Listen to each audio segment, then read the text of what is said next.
The boatyard is it's family. I'm retired and I'm here every day. There's no getting around it. It's checked every morning and every night, and it's a passion for everybody that works here. In 1991, Jarvis and I got together and decided to form a boatyard. Basically, we set up business. We looked for boats that were very derelict. Lots of boats we simply took a chainsaw to, cut the tops off.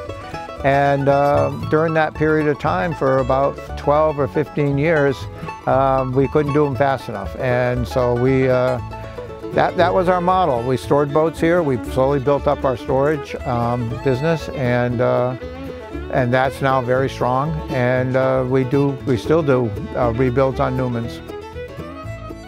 It's a great place to grow up. I lived here exclusively for the first 10 years of my life. It's a very small community, like smaller than any small town you know, just because of the fact that it's surrounded by the ocean. So in the morning, I'm responsible for getting the boat ready and bringing our crew over. We make our way across, whether or not it's snowing, raining, windy, calm, sunny, whatever it happens to be. Yeah, January is pretty cold. February is even colder. Pretty much the whole month. It didn't get above 10, and it was windy. Like when I say windy, I mean like 30, 40, 50 knot winds. The ice flows come in. You have to try to get out of here before the ice locks you in. And it's just, I mean, it's another challenge.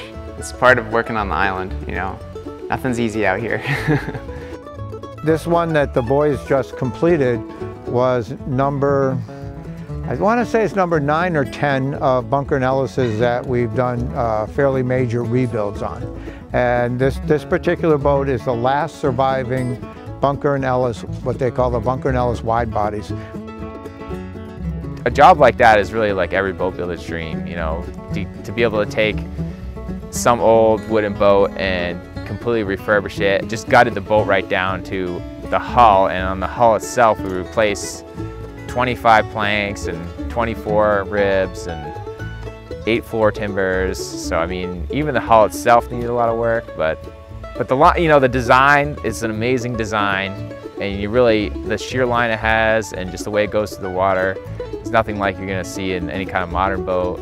And so it's something that's worth preserving and keeping, I think more and more in society, people are really looking towards like the custom boat where they know the craftsman, they know the person that's made it, they're involved in the process of that being built. It's very much personal. Customers always become our friends. They always come back here. We just have a very, very nice group of customers. I can't say enough about them. They're easy to get along with. I love seeing everything come together. Obviously when you built a boat like the Amanda Rose, you're excited about that. But I think for me, the idea of working with my sons, having a successful business that I can count on, there's a lot of pride in that. There's a lot of pride in that.